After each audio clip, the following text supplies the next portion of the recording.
Hello and welcome to the next in our series going through the book of Daniel. And today we are doing Daniel chapter 6, verses 1 to 10.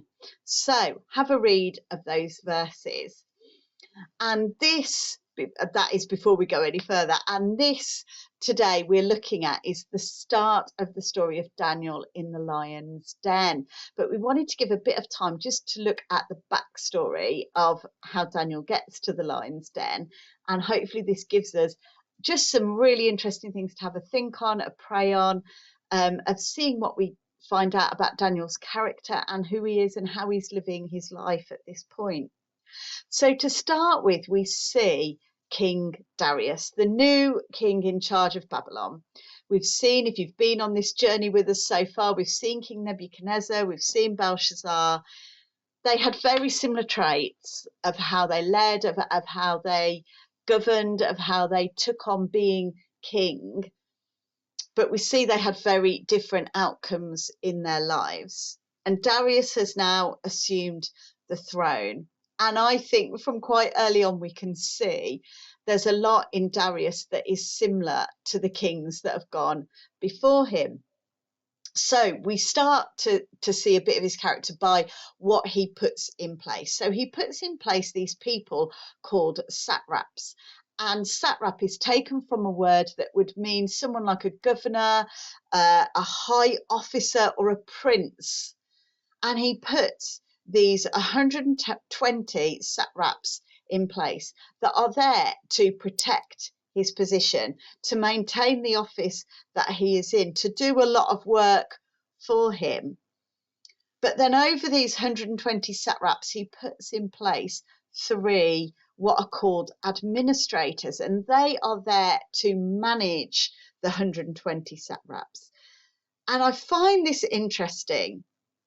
Darius would have known what has gone before him. He would have seen what happened to Belshazzar. And even if he didn't see, he'd have known what happened to Nebuchadnezzar, that had everything removed from him, thrown into the wilderness almost like an outcast before recognizing who God was and things changing for him. Darius would know this. He would have known what had preceded him in terms of being king of Babylon. And he would want to make sure that his position as king, all that he's now got, is secure and protected. But we also know things have now passed to the Medes. So let's just remember here, under Nebuchadnezzar, we hear about King Nebuchadnezzar early on in Daniel.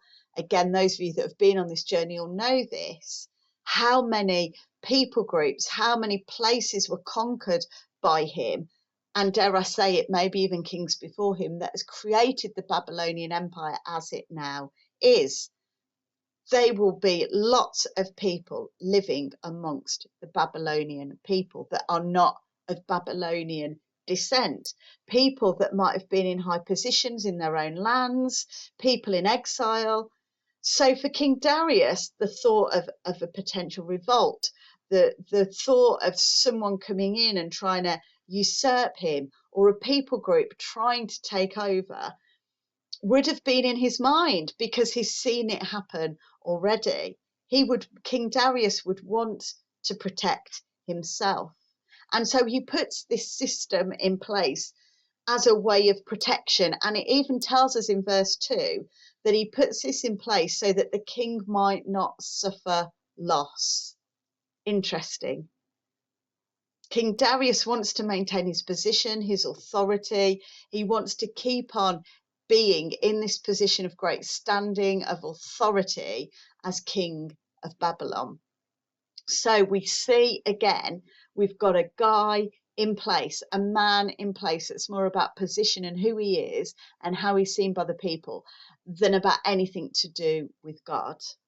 And then we're introduced to the fact that these three administrators, of which one of them is Daniel, and Daniel has been appointed in that position, in that place of great authority and power, But there's something different between Daniel and the other two administrators, that because of his character, because of his nature, because of how he is, and what we know, because of how God is using him and working through him, he stands out from the other two.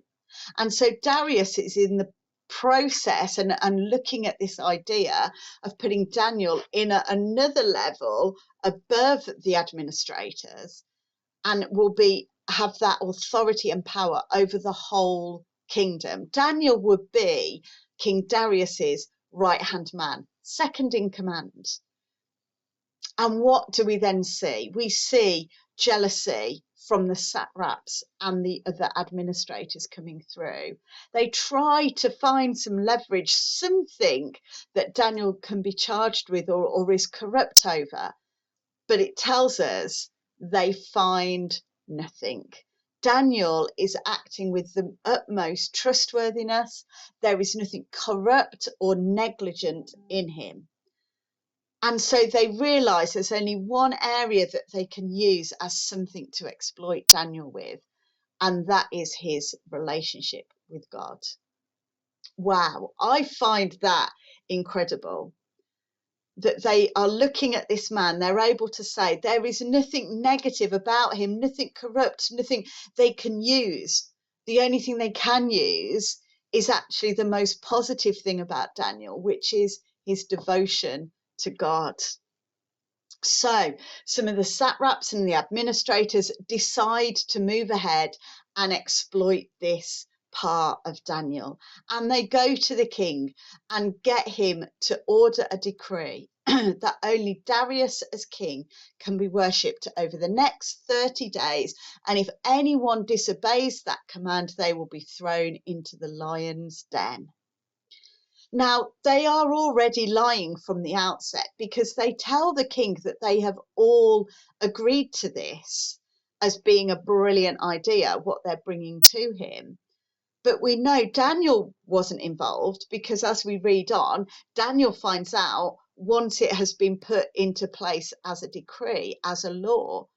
So Daniel's not been involved in this conversation, and it makes me wonder how many others weren't as well. We don't know what the makeup of this group of officials are, of the satraps and the administrators. We don't know if they're all Babylonians or if there's a mixture of other people groups as part of it.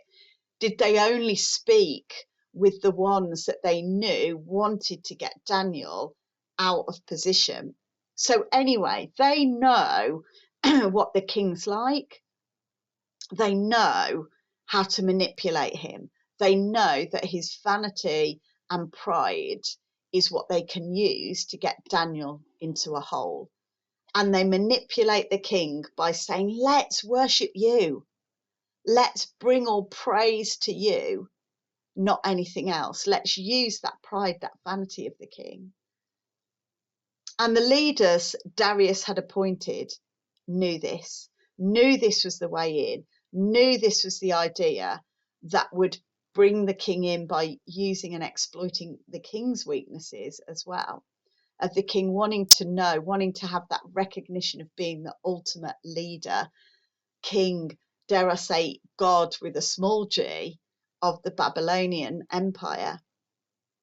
It's interesting, isn't it, that we see this complete contrast in character. Daniel, devoted to God, without corruption, completely trustworthy. And the other officials, or at least some of them, the total opposite, and are using those ways of corruption to try to get rid of Daniel and the position that he is fulfilling. So Darius goes ahead and he puts in place this decree that by Persian law, because of how their system worked, once it was written down by the king, could not be changed, could not be overturned. That was how the system worked. And the officials that manipulated the king would have known that. So Daniel learns that this decree has been published by the king. And here we see Daniel and his faith continue. Instead of Daniel giving in to fear of what this decree might mean for him, he carries on as normal. He doesn't change his routine of prayer and praise to God, but carries on praying in his window facing Jerusalem, not doing it in hiding, really, not doing it in a way that was in a room that no one could see in through a window, but carrying on exactly the same.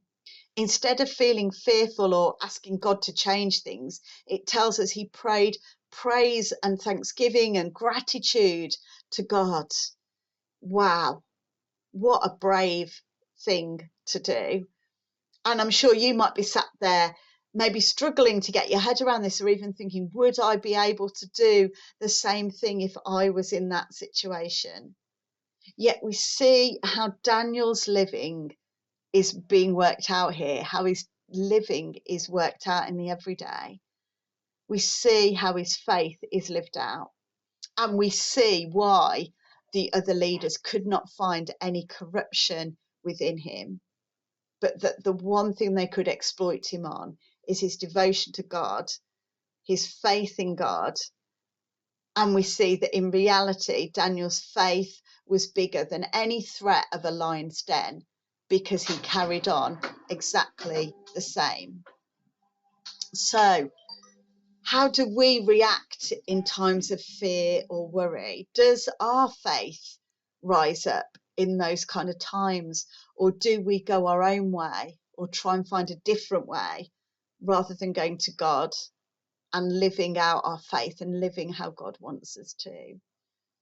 Daniel gives us an incredible example of living for God, living out our faith in every season of our lives, no matter what is going on. So I want us to be encouraged today that we can live this way. We can put our faith in God first and put God first in every situation and time that we're in. Let's be encouraged that God won't let us down. God bless.